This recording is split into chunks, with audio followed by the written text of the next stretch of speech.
Good afternoon and welcome to Leveraging 3D Printing to Build a Resilient Supply Chain. Special webinar exploring the potential for 3D printing in a post-COVID world. My name is Bob Treblecock. I'm the Editorial Director of Supply Chain Management Review, and I'll be the moderator for today's webinar. Now, joining me today are two experts in the area of 3D printing. Avi Reichental is the founder of Next 3D. They deliver fastest industrial-grade stereolithography DD printers for engineers and manufacturers of all business sizes. And Chris Lydiard is the market segment head for automotive and industrial parts technologies for the Henkel Corporation, a market leader in adhesive technologies, sealants, and functional coatings. So to today's webinar. Warren Buffett once said that only when the tide goes out do you discover who's been swimming naked. When it comes to gaps in the supply chain, we've all learned a lot during COVID-19 about what's been covered up and what's not. Hey, maybe a little too much. I think there's a general consensus that the current crisis is going to enhance and accelerate the adoption of new technologies, including perhaps 3D printing. So what have we learned? How do we plan or adjust for the next crisis? And what role might 3D printing play going forward? That's what Chris and Avi are going to discuss over the next 30 minutes. And after that, we'll save time for a question and answer period. If you have any questions for either, just submit them on the screen and we'll pose some of them when the time is right. So let's get on with it. Chris, Avi, welcome. And let's start by, why don't both of you tell us a little bit about yourselves and your backgrounds? Chris? So, Chris Lydiard here. I'm currently living in sunny Michigan. Obviously not a US citizen by birthright, but been in the US for some time, mainly in the automotive industry, in the parts business. So injection molding, actually ran the plant for a short amount of time. So know a lot about injection molding. Actually brought the first 3D printers into Henkel from a prototype perspective. So excited to have this discussion with Avi and answer your questions going forward. And Avi, how about you? Yeah, I'm Avi Reichental, also not a US by birthright, but a citizen nonetheless by choice. A pioneer in 3D printing, a venture capitalist, and an inventor, a person that is passionate about paying it forward and transforming humanity through technology. It's really good to be here, Chris and Bob, and thank you everybody for attending the webinar. We have a particularly large audience today, so obviously we are discussing a subject matter that is near and dear to many practitioners. So thank you all for being here. Great, well, thank you. So let's start with a few questions here. I talked a little bit earlier about the fact that COVID-19, some supply chains are broken. It's really exposed some of the gaps in supply chains. As you guys look at what we've experienced, the last 4 to 6 weeks, what are the biggest flaws the COVID-19 pandemic has exposed in companies' supply chains? Avi, you wanna go first? Yeah, sure. Bob, I think that first and foremost, we realize how heavily reliant we are on very complex supply chains that go all the way back to very distant, call it low-cost producing countries that over several decades master cost and supply chain reliability, but added so much complexity that when it shuts down, it basically shuts down plants across the world. And we learned that recovery is not easy. The second thing that we learned is that in certain parts of industry and healthcare, we were just not prepared adequately because we come into it through decades of refining and optimizing supply chain where we make it so much just in time that there isn't a sufficient stockpile to mitigate periods like this of supply scarcity. And certainly in certain areas that we don't have today's responsive tools and technology to either de-densify factories when we need to distance, or to quickly spring into action with onshoring and nearshoring alternatives, because the tools are someplace in China or Vietnam. Chris, I know that Henkel works across industry verticals. You specialize in automotive. You know, talking to your customers or potential customers, what have you seen?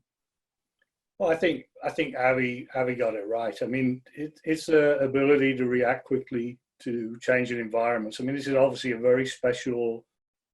Special is probably not the right word, but it's a very unique situation we found ourselves in. I don't think anyone could have predicted, you know, when we were just after Christmas, what was going to happen in March. And so it clearly shows that, you know, supply chains can easily be disruptive the way they're set up right now. And there's no harm and no foul in that. This is a very unusual time. But out of that, I think as we go through this conversation, we'll see that, you know, 3D printing, additive manufacturing, as I like to call it, more than 3D printing, it is something that can help and is quite exciting. And the question is, after the crisis, how do we take advantage of the learnings and how do we make it a part of the infrastructure and the supply chain going forward? Thank you. You know, one of the things that folks have talked about a lot, particularly after the tsunamis and the earthquake in Japan that took out the nuclear reactors, and a lot of supply chains went down then, was risk management. But risk management is only half the equation, right? You can prepare for certain risks, but as the bumper sticker says, you know, stuff still happens. And the second part of that is resilience. How do I come back? And a lot of what we're talking about now in terms of the supply chain is, well, how do I come back? How do I develop a resilient supply chain? How do I become agile to respond to things? So, you know, as we've learned, we've seen things go down from COVID-19. What have we learned about agility and resiliency, and how do we think about overcoming future shocks to the supply chain? Yeah, but Bob, I think that we're learning a lot of powerful lessons. One lesson is the importance of upfront design and design agility, and what can happen when you literally can activate or crowdsource designs and manufacturing devices around the world. It was very powerful to see, for instance, you know, how quickly thousands of practitioners in additive manufacturing were able to open source and share designs and begin to supply particularly fundamental mission critical supplies like PEP and ventilator valves, and now nasal swabs for testing. It's very powerful. It also begins to expose some cracks in the regulatory system that's unable to respond. So we'll need to learn more about how to implement greater design agility. What's the role of crowdsourcing innovations and how powerful it is? How does it impact on IP? And also, how does the regulatory system becomes more resilient in the process? The other part of it is to see how can we begin to apply technology to introduce greater resiliency. And certainly 3D printing additive manufacturing, by virtue of eliminating tools and compressing lead times and providing greater response time, in combination with tried and proven automotive and aerospace processes like PPAP that I'm hoping that Chris will talk about some more, in combination with other technologies for better planning like you know, machine learning and greater reliance on data analytics, will bring greater predictability and resiliency to the other side of it, powered by robotics and 3D printing. Avi, before we go to Chris, can I bring you back to something you mentioned, which was you know, sharing digital design, sort of crowdsourcing designs. but the regulatory piece not responding. Is it the fact that when we're now working digitally, we can work faster, and regulatory is still, to use digital analog, regulatory is still sort of an analog process? Is it that regulatory systems are not able to react as quickly as the digital, design and crowdsourcing and sharing processes? Is that the issue? Yeah, Bob, I think that this is certainly a big part of it, in the sense that when you work around the world and you digitally collaborate in real time with colleagues all over the world, the sun kind of never sets on the co-creation process, right? You work in different time zones, and you can literally teleport parts, because if I have a printer and Chris have a printer, we can iterate and hold the same part in our hands literally, concurrently at the same time. And regulatory systems don't work quite that well. But there is another, I think, deeper muscle here that we are uncovering in this era. And that is that the DNA of regulatory agencies is to slow you down and check you and verify you. Agility is not in their DNA, and they're largely focusing on approving devices and machines, whereas in a digital thread kind of a process, you really need to approve the process itself, which is why it's so important as we go forward to work together, companies like Henkel and Nexa and others, to establish the approved and robust workflows and processes, because those could scale much faster in times like this.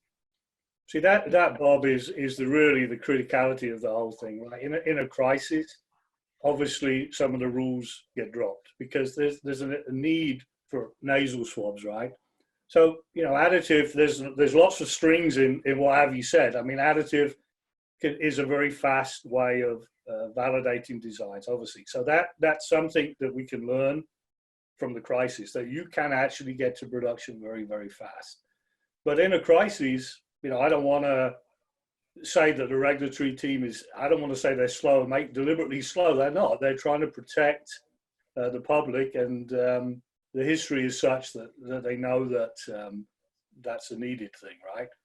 But it is important that we learn from an additive perspective what needs to be in place so that we can be agile when inevitably the next crisis comes. It doesn't have to be a COVID crisis. It can be a tornado that hits a plant. It can be a tsunami. It can be anything. And so the key for the additive industry post-crisis is to put in the workflows in place to make sure that we can be agile and people trust that the technology can give you a reliable solution. Then I think we can be unbeatable at a certain level, right? So that starts with the material. It starts with the material that is validated, that we know how it works, and then it goes to a printer, to a process, to a design, and this is out of order probably because the design comes early, and then everyone has confidence that they can get the same thing every time. And then if you transfer that process to multiple people in an organized way, then hopefully,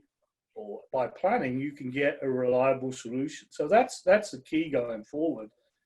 And, we all know that additive has been around for many years. It's been around in prototypes for many years. Now we've got to take that huge jump into production and prove to our customers and to the regulatory agents that we have a reliable workflow, starting with the material and design, all the way through producing a part. I'm sorry I've been in automotive for so long, but I think there's a lot of learnings. Of course, automotive is a conservative industry. But in the end, I mean, no one in this room, or no one listening wants to buy a car, slam the door the first time the door falls off. So there is a reason for these processes to be in place. And we've got to take, we have to be respectful of those, respect those processes, and then try to build what additive can do to make them better.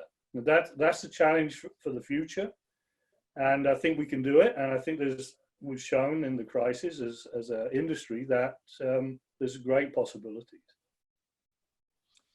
One last sort of big picture question in terms of where we are in the supply chain. So, you know, we're all talking about recovery. We're all talking about businesses coming back. How do companies approach recovery and continuity plans over the next 6 to 12 months? And I think more importantly, how are they going to rethink and redesign their supply chains? Chris, Avi, which one wants to start? Go ahead, Chris. It's a great question. I mean, I don't think it's 6 to 12 months. Obviously, everyone wants to get started, I think, as soon as possible. And they are. I mean, they're starting, and obviously supply chain is super critical because I hate to keep coming back to automotive, but there's lots of different pieces. And if the supply chain's missing a washer, well, we're not building a car, right? Because it's part of the bill of materials. So it is critical right now to get the supply chain up and running and as fast as possible. Avi already mentioned there are tools in different countries, different locations, all of running under different rules right now. Even different states in the US are running under different rules, right? So it's a tremendously complex situation. So additive can help because, you know, we can source parts, let's say, potentially going forward in any state or in any country, but it has to be controlled, obviously. So yeah, it's a challenge, and we have to work on it as an industry, and I think we're heading in the right direction, but we have some ways to go, but I'm very encouraged, very encouraged. Yeah. One of the things that, if I can add, oh, I'm sorry, go ahead, Avi. Sorry, I think that the good news is that there is quite a bit of precedence and traction here. You know, for example, if one looks at the role of additive, say in dentistry or in orthodontry, there we have seen significant process standard adoptions and scale that takes it to the tens of millions of parts produced, you know, per annum, with really shining examples of companies that have built their entire digital manufacturing supply chain on the back of it. Companies like Invisalign, for example. If you look at aerospace, you can see almost a 2-decade example of employing 3D printing and additive manufacturing in production, you know, first of some military aircraft like the F-18, and more recently on some commercial jets, you know, including engine parts. So there is a great deal of traction. The attraction and attraction. The attraction is that you can really simplify and localize your sources of supply. And you have even greater opportunities to reduce the part count by combining, you know, multiple parts into a homogeneous unified assembly that can be printed, because with 3D printing, you kind of have complexity for free. You don't have to rely on tools that can be all over the world and subject to different constraints. And your cash velocity, or your ability to recover your cost of tooling and your ability to continue to customize and localize increases a great deal. So there are significant opportunities here to simplify and localize, to reduce number of SKUs in a complex supply chain, to reduce the labor that is associated with it, and then to put it together with other exponential technologies, because it's not just 3D printing standing on its own. It's in combination with robotics. It's in combination with AI. It's in combination with the right PPAP type processes that are well understood and robust. It's in combination with chemistry that can unlock new capabilities, the likes of work that Chris and Henkel are doing right now. When you put it all together, you have a very compelling value proposition that I think COVID will only accelerate the adoption of.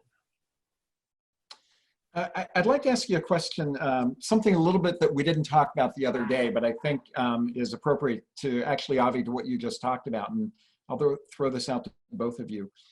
We think of 3D printing as a new technology when it's been around, you know, for 20 or 30 years. And we've kind of moved from, hobbyist and prototyping to, say, parts with little demand where, I only need a few of them a year, but my minimum order quantity is 1,000, so why not 3D print them? And now becoming where it's economically viable in some parts, where it almost approaches injection molding in some things. As both you and Chris look at the landscape, where are we today in terms of, applications for 3D printing, and how is it moving towards, becoming economic viable for mass-produced parts? What's the landscape today to both of you? I mean, frankly, it's another tool in the toolbox, right? So we have to look at it like that. I mean, I think it's a mistake to say, throw away all your injection molding machines. That would be a little bit of a mistake right now, I think. But clearly the inflection point when parts can be made by additive is increasing day by day. And it will continue to increase as technology improves, automation improves. And so we have to join the journey. I mean, clearly additive or 3D printing has been around for maybe 20, 30 years. And as you pointed out, it's been in prototyping. It's had different technologies and people have got their impressions of those technologies. We have to change thought processes and move ahead by being a reliable partner and continually showing that to industry in general. And as I say, it's all about APQP, final PPAP, and delivering a quality part time after time. No one really doubts injection molding because it's been around for, I don't know how many years, 50 years, 60 years more. And we have a challenge. Yes, we have a challenge to show and continue to show reliability. And I think we are doing, and we will continue to do so by following the process and giving a reliable product in the end. That's the key. That's the key, a workflow to being successful, in my opinion. Because, it's like anything, 99 good deeds are undone by one bad deed, right? I mean, that's human nature. So we have to be really diligent going forward, learn from the COVID situation, take advantage of what we've shown, but be really, really diligent in how we go forward. Avi, do you want to take a swing at that? Sure, I agree with everything that you said, Chris, particularly about the fact that one does not magically displaces the other. What we're going to see here is more hybridization of processes and more digitization. For example, 3D printing is already being used very effectively in some tooling and tooling inserts for injection molding. 3D printing is increasingly being used as the digital input to investment casting, because it combines, the flexibility of a lost pattern in a casting application with a cost-effective traditional method, and it kind of turbocharges it. In many instances, as we go forward now, we're going to see massive disruption, for example, in mobility, which means the need to move faster on many different models, manned and unmanned, ICE and EV. And if you just take automotive in and of itself, the landscape post-COVID becomes so much more challenging and complicated in terms of the number of models and the ownership models that will come with it, and the ability to respond to certain markets, that 3D printing, by nature of its flexibility, resiliency, and compressed time to market, provided that we have the required PPAP in place to do it effectively, repeatedly, and at scale, meeting all of the performance and safety requirements, becomes really a weapon in the chest of especially the innovative companies that are going to chase these opportunities. The same can be said for the drone industry. The same can be said for first mile, last mile, robotic devices. And so I'm very excited, optimistic, and also very sober about the enormous responsibility that is being placed on our shoulders to do it well and to do it in collaboration with industry members, because the only thing that we're not going to have is a lot of time to do it well. COVID created, I think, a significant accelerant in the need of companies to seriously re-examine and completely transform how they think and how they architect supply chains going forward. And it's more likely than not that we will have subsequent COVID-like events, which will further exacerbate an extended and a fragile supply chain. And it's also possible that the way that we look at cost in a supply chain will forever be altered in terms of how we value and evaluate the cost per part when parts are not available for extended periods. We're getting a number of questions actually from attendees. So I'd like to remind attendees, use the little Q&A function at the bottom of your screen. I want to ask Avi and Chris one more question, and then I'll go to some of the Q&As. And Chris, it's something that I think you hit on a little earlier in your last answer, which is what are additive manufacturing companies going to need to do to convince industry that they can support a more dynamic and robust supply chain?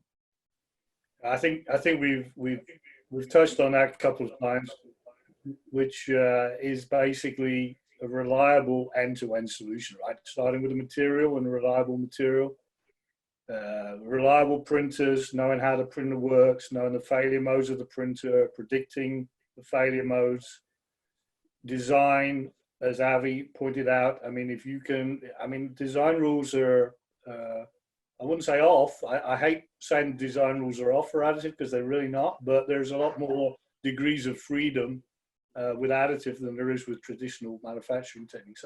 So finding those applications that make sense and then delivering them reliably. And that in the end is what every industrial, medical, every customer wants, because they have to sell a reliable product at the end. And you're part of the supply chain that if you break, they can't sell. I mean, I think there's tremendous growth opportunities. There's a tremendous amount of push for things like, I mean, electric vehicles coming, which won't initially be 1 million trucks a year. There'll be few. There's a great push for customized vehicles. This again is small volume, smaller volume customization type things. There's lots of great opportunities for additive in the future, for applications, and to also improve the supply chain. I mean, I'm not sure. I mean, some of the supply chain people on it are probably going to kill me, but sometimes supply chain purchasing people don't think about the disaster and what happens. But you know, if you don't have parts because your supply chain is broken, you're losing a lot of money. And the decentralized nature of additive could definitely help, but we have to put, you know, certain regulations in place to allow us to take advantage of that and allow the supply chain to take advantage of that, right? So it's an exciting journey. I think we're at this, you know, I wouldn't say we're at the start, but we're not near the end. Let's put it like that. So there's a long way to go. And I am encouraged that we can do it. We've proven, I think, in the COVID era that that there's industry can react quickly, design quickly, implement quickly. And I think there's enormous value in that, even in non-crisis times. And it's just a matter of, you know, working hard, diligently, putting the processes in place to make that happen. I'm a big believer that a house is built with a foundation. So you need to build that foundation or the house falls down, right? So we don't want the house to fall down. So we need to build the foundation, which is workflow, reliable materials, reliable printers, APQP, off you go, right? Part number one is the same as part 1 million. That's what it should be, right? Avi, do you want to respond to that? Sure. I will echo what Chris said about the industry coming together and showing very quickly the power of design agility, the power of putting resiliency, you know, where gaps formed or cracks formed. I think that we also learned out of this, Chris, that no one company can do all of this alone. We learned the power of collaborations and convening the right partners to really not only tap into the collective wisdom, but to tap into the collective capabilities. And I think it takes that kind of collaboration in post-COVID times to institutionalize it and scale it so that, you know, part 1 and part 1 million all look the same and people can print with confidence. I also think that there is a great opportunity here for the non-techies in supply chain, you know, the consultants and the architects of supply chain should also come into the fold and ask themselves, you know, what are the key areas that will change supply chain and manufacturing? And as I see the opportunities here, I see an opportunity to completely rethink design agility, because every supply chain starts at the design change. Make no mistake about it. You know, that's when costs are committed. That's when sources of production are decided and so on. So design agility and design thinking and design rules go into it. And then how do you set up your supply chain in a way that it has more resiliency and maybe it's more distributed and mitigated? The third is, how do you set up the factory of the future? Because we're gonna go back now into different rules, different requirements. How do you begin to set the proper de-densifying of factories? What's the role of 3D printing in it? What's the role of collaborative robotics? What's the role of humans? And how do you do it in a way that if, God forbid, we have to self-shelter again for a few months, supply chains can continue to run by remote control or semi-autonomously going forward? All of those elements are part, I think, of the opportunity to create and make a better future in a post-COVID era. Thank you. So let's go to the to some of the attendee questions. So the first one here, throw it out to either one of you. How do you see the potential for scaling up additive manufacturing in different regions of the world? I mean, I don't see any real difference in terms of which region. I think actually one of the strengths of additive is that you can literally print in any region of the world. You don't need a tool, you don't need to move a tool, and so you can print in any region of the world, I would think. Maybe I'm misinterpreting the question, but yeah, it's applicable everywhere. There are different cost inputs in different regions of the world, obviously, but and obviously their supply chain has been set up to take advantage of that. I think we all know that, and certainly, you know, the vision of additive in the future is that a lot of those costs will not be valid anymore, so that you could bring back, you know, production into more high-cost labor countries, let's say, without the penalty that you might have with more traditional methods. So I think it's hugely flexible to do whatever you really would want with it. Certainly, I think most industries would like to have their parts produced closer to where they use them, and that's a big advantage that I think additive can help with. Avi, I'd like to throw the next question your way, given that you have two roles, one as Nexa, but also as a venture capitalist. So I'm going to paraphrase this question because it's a little bit long, but basically what the questioner is saying is, in a post-COVID world, it's kind of a given that customer spending is going to fall. So revenues are potentially going to fall. That might be a barrier to capital investment. So how do you convince companies in a capital constrained environment to adopt 3D printing? In other words, to make those investments? Well, I think that it's an excellent question because, as you know, in an environment like this, the first area is to suffer is capex, and companies, you know, hit the brakes very quickly, and then they reassess. I also think, and from my experience in managing companies during previous crises like the 08, 09 recession and the 9/11 interruption, is that typically these are the most strategic times to invest in the next phase of your business. And I think that the universal takeaway for any business here and now today, as we're coming out of COVID, hopefully, is that almost every business is going to have to reinvent itself in some fashion. And you don't have to look very far to ask, you know, how will hotels or airlines or automotive will reinvent itself? How will aerospace reinvent itself if there isn't demand for so many airplanes in the next few years and so forth?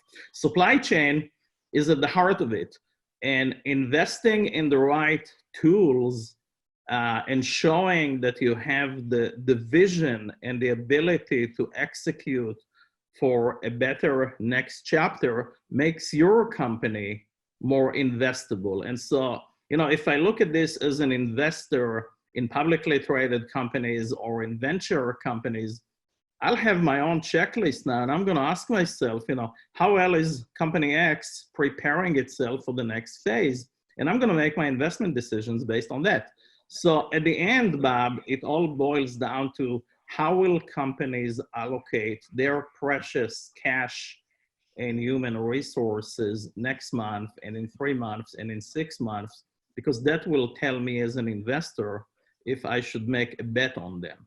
And I think that companies that will fail to realize it, to allocate the right resource and to pivot will be presiding, you know, over their slow demise, except they may not yet know it because they're hanging on to yesterday's cash instead of making the right calls for tomorrow's business model. Thank you. This question is for both of you, for Chris and Avi. How are Henkel and Nexa 3D positioning themselves in regards to 3D metal printing? Well, I think from a Henkel perspective, I mean, our strength has always been in the organic side of things, let's say. So I think it's fair to say that we took a look at metal printing and whether it was of interest to us, but it's not strategically something that we're interested in the short term. Who knows in the future, but right now, not in the short term. Yeah, So that's the Henkel. Yeah, Avi, go ahead. I'm sorry. I'll complement what Chris said, because we also recently entered into a partnership with Henkel to actually expand the use of photopolymeric resins and to unlock better performances and capabilities that fit more into lightweighting and sustainable solutions that can begin to mimic some of traditional injection molding in plastics and other applications. The connection to metal here could come for both companies from castable materials and getting, you know, casting into foundries potentially. There could be an interesting connection, but at the moment, neither Nexa nor Henkel are actively pursuing direct metal printing. How about hybrid? You know, I visited the University of Louisville's 3D printing lab a couple of years ago, and one of the things they were working on was hybrid, that, you know, mixed materials. It was some metal, mixed metals, but also metal and other non-metal materials. Where is that in development? Is it? Are you allowed to ask questions, Bob, or is that allowed?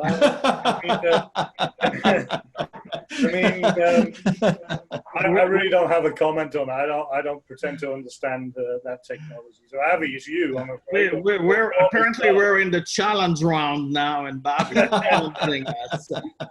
Yeah, the answer, Bob, is that there is some work on hybrid materials, and there has been a great deal of work over the last few years, including in the photopolymer, curable photopolymer resins with ceramics.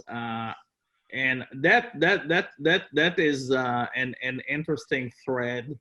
And there are, of course, all the work around composites, which potentially could create stronger and lighter materials. Because remember that at the end of the day, our interest is also to create solutions that are much more sustainable, that deliver, better performance. I mean, if you want to go back to automotive, lighter parts, fewer parts that consume less energy, that extend the range of a vehicle.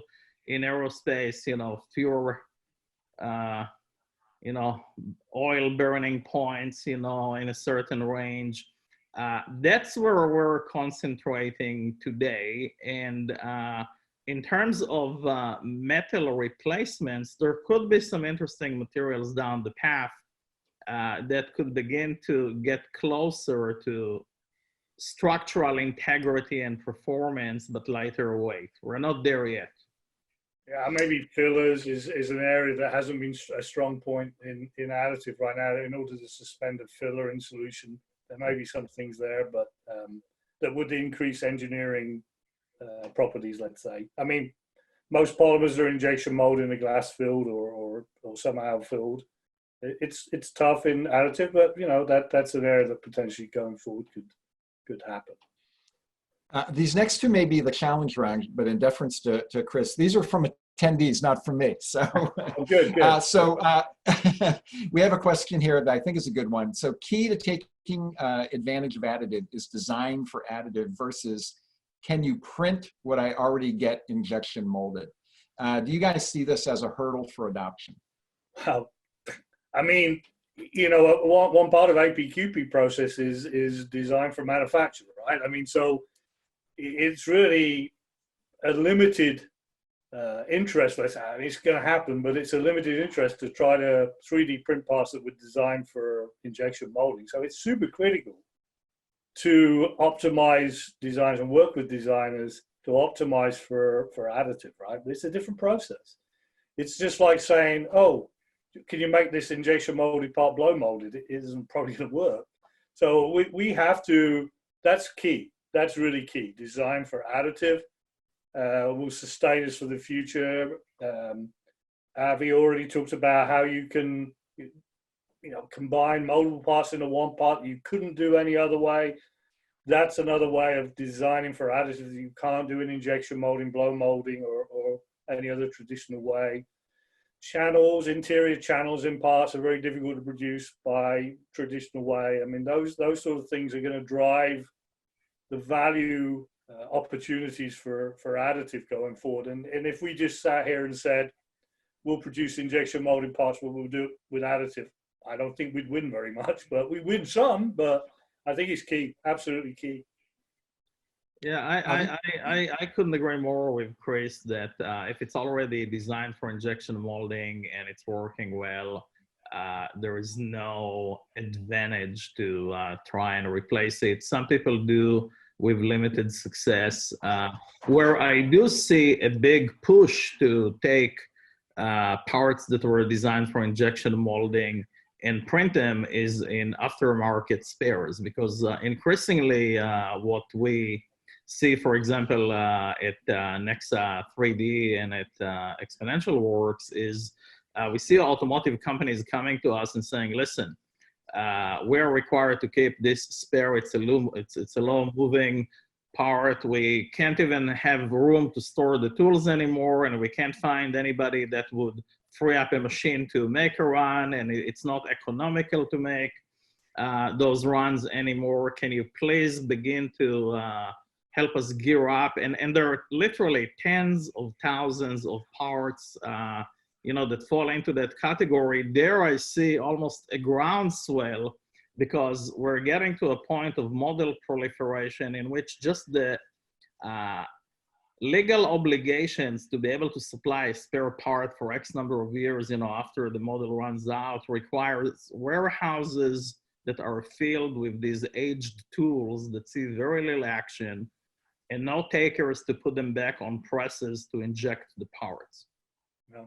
as an injection molded, as background in injection mold, we're actually obligated to do that. But and so I definitely would agree. I definitely see that as a strong area of growth potential for additive. But here's how to make it really the area of growth. When we're working with, let's say, automotive up front, that we parallel path a design process and a validation process up front with an additively produced spare part.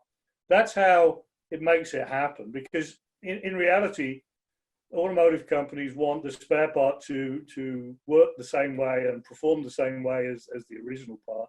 And I think there's some give and take on that right now. People are pragmatic enough. Tools are lost, tools are broken, you know. But I think the future is working up front with them. Again, it's on design, not necessarily design, but validation of an additive spare part solution that then is interchangeable. That's how that becomes a sustainable business, I think, in the future. And yeah, I think it will happen. And there'll be opportunities because of lost parts and just the low volume of trying to keep up. And we've definitely seen that, but that's the sustainable solution is co-design it as an additive part. If you want it injection molded, make your aftermarket parts additively produced. And that would take a whole bunch of stress off injection molders, I'm sure. Chris, this next, given your automotive background, this next question it might be a good place to start with you. Questioner or attendee asks, what are the key changes that are required to shorten the implementation time for vehicle OEMs and service providers? What could be compressed in the process, starting with ideation, part identification, material choice, test, and evaluation of the printed part? I think, as I say, I'm a big believer in building the foundation, and then you can springboard off that foundation. I mean, clearly, a big advantage of additive is that you can really quickly have design iterations that maybe in the past has required even a soft tool that might take 2 to 4 weeks, and then you have a design change in the design process that then takes that tool out for another week to get it adjusted. I think that additive can definitely compress the design process up front and then the validation process. I mean, pretty much, you know, I mean, there was always a dream in the past that you could simulate how a vehicle would work and never have a prototype part. It hasn't really come to fruition because you still have prototype parts, and there's good reasons for that. And so the whole process of design to production can be shortened by additive, in my opinion, hugely, right? So it's there, and then quickly, you know, it's strange in automotive. You never think you design a car, you never change it, but there's always design changes.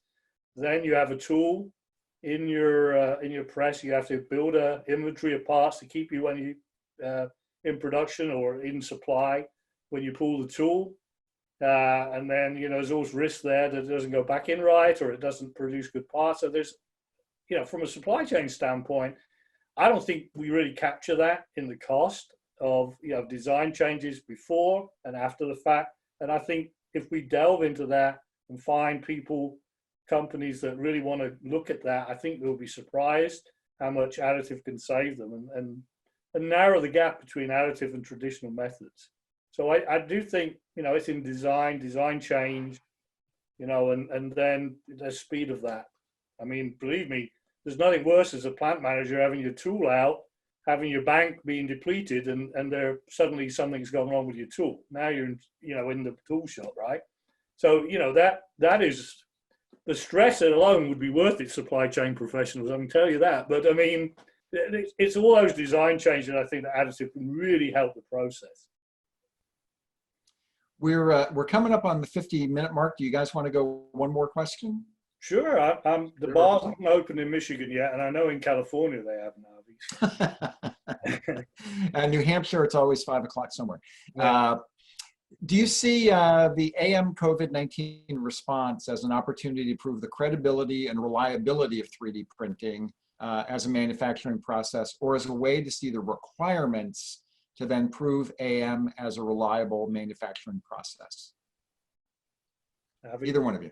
Well, I think that the industry already has proven itself dozens of times, you know, since the beginning of COVID-19, in terms of its response, its inventiveness, its design agility, but also the opportunity to step up and scale certain processes literally within days and weeks, including credit to the FDA and NIH, you know, and VA that also stepped up to and brought their own 3D printing experts to the table to help with fast tracking certain tests and approvals. So we're building, I think, here on a very robust capability of the industry that certainly has been validated overnight. I think that the question now is, what do we do with it in a post-COVID, and how do we begin to build the very scalable infrastructure that Chris was talking about, you know, for the benefit of, you know, SMEs and large businesses, and as part of reimagining and quickly transforming supply chain in a way that sustains, scales, and gives us the resiliency.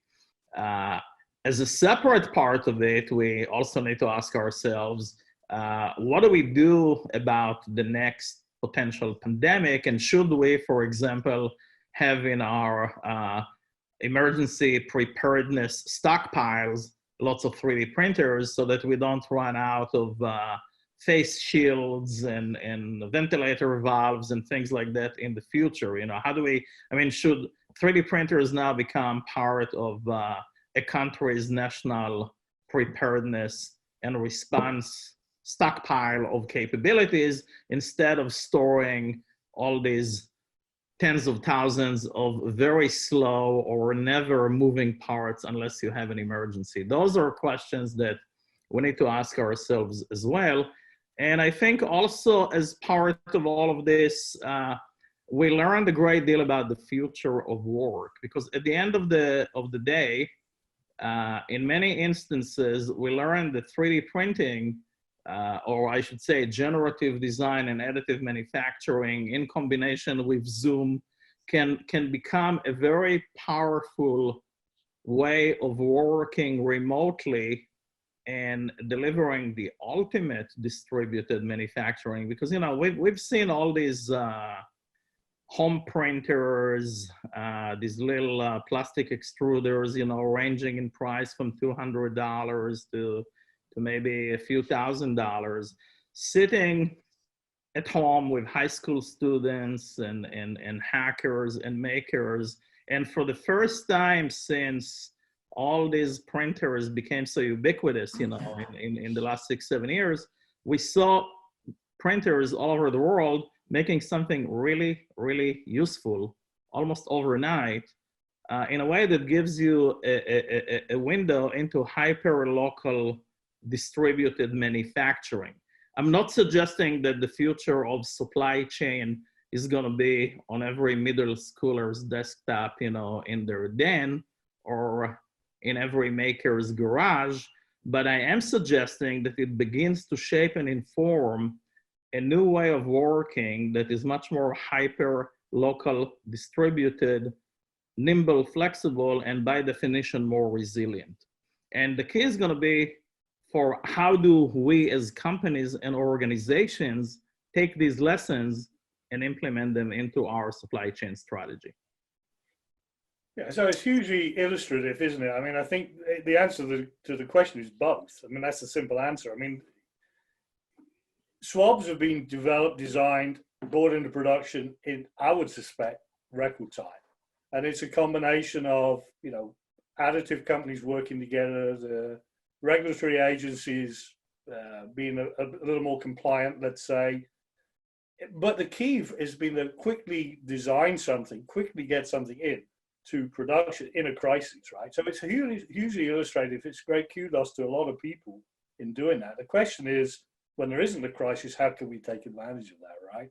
That's the real question going forward. And I still come back to the fact that you need to develop and you need to build trust in workflows and materials and designs. And that is the future going forward. But we have a tremendous opportunity as an industry now, you know, to take advantage of what we've done, and great teamwork, and move it into the future. Will it go everywhere? No, but I think it's a driver going forward to put it in place, the processes needed to make this a bigger and bigger business. Seriously, I believe that. And it's with us, really. It's with the people in additive to make that happen. I mean, you know, and there will be companies out there that won't. I mean, customers out there that won't want to enter, but I think it's a wake-up call a little bit for companies that, you know, now to take additive a little more seriously, perhaps, and build that foundation under it so that we can take advantage of it. I really don't want to be in an industry where, you know, we have to wait for the next crisis. We don't want to be in that industry, right? We don't want another crisis. Inevitably, it will happen. We want to take advantage of the learnings from this crisis to further propel additive into the mainframe, right? Into the mainstream of manufacturing where it makes sense. Two last questions, and they're kind of related. So the first one is, with the focus shifting towards 3D printing, how do you look at the demand for or importance of 3D printing education in the coming time? So I'm guessing that's what's the role of, you know, universities, academics, and education? Absolutely critical. Absolutely critical. I mean, and I'll give you an example. I mean, Henkel has been in structural adhesives for automotive for the longest time, and traditionally it was welded, right?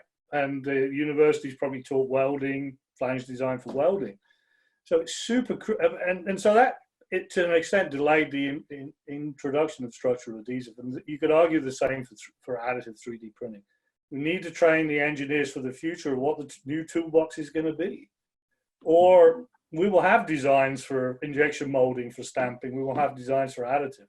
So super, super critical. And I'm encouraged because I think, you know, I'm obviously a young guy like Avi, right? But I think the young people find additive really exciting because, you know, the immediacy, honestly. So I think there's a pent up excitement to be part of additive. And I think it starts at the universities where we need to train the engineers of the future to design for additive. Avi? Yeah, I mean, I think that it's almost you know, this kind of what I call digital literacy is almost becoming kind of a human right. I'm encouraged to see that even middle schools and high schools now have 3D printing labs. I'm encouraged to see that many libraries, public libraries, as they search to, you know, kind of find a new meaning, you know, in a digital world, you know, have maker spaces that include 3D printers in those universities. And I'm really excited about all the work that my good friend Dean Kamen has been doing for decades with First Robotics, you know, which now has closing in on, I think, almost 40,000 First Robotics clubs around the world, and what young kids and high schoolers are doing in terms of pushing, you know, robotics technology using design tools and 3D printing and electronics to create amazing things. And I think that in a post-COVID era, we need to remember that we also created the largest unemployment in recent recorded history, certainly since World War II, at least on a temporary basis, one hopes. And so as we contemplate about how we put everybody back to work in a productive and impactful way, there is also a role, I think, for some additive manufacturing literacy training for young adults like Chris and I, who kind of missed out on high school and university. You know, maybe we can get opportunities for some local training as well. And I think that it's an opportunity for communities and government maybe to partner and think through how 3D printing can be part of the future of work. Dean came in, not my neighbor, but a fellow Granite Stater here in New Hampshire. So one last question, and this is from a recent college graduate. So kind of going back to that education theme we'll wrap up with, which is essentially what he's saying is, how do I find a job? But his question was, how do I search for positions related to additive manufacturing during COVID-19? I don't know. I mean, to answer the question, I think there is, for a college grad coming out of college with experience in additive manufacturing and a passion for it, I think you'll find a job. Yeah. I think the future is bright. I mean, you might be a little frustrated right now. I mean, obviously the news on unemployment's not great. Probably not the best time to come out of university. But for someone with additive manufacturing background and a passion for it, you'll find a job. If you have a passion, you'll find a job. I mean, I could tell you, call me a Henkel and we'll see, but. I was going to say, Avi, are you hiring? We actually are hiring, and if you go to the next 3D website, you'll see all the jobs that are open, and I am happy to say that we actually figured out how to onboard new teammates remotely, which is another challenge of the times. But in all seriousness, there are lots of active forums online for 3D printing practitioners. There are lots of user groups on LinkedIn, so it shouldn't be that difficult to plug in and become part of the community. Okay. Well, thank you. I think that's all the time we have. We had a great showing today, but I also see people log off and go back to work. So thank you for attending. I'm Bob Treblecock from Supply Chain Management Review. I want to thank Avi and Chris for a great discussion. And again, thank you for attending. Thank you. Yeah. And stay healthy, everybody. Sure. Stay healthy. And keep in touch. Yeah.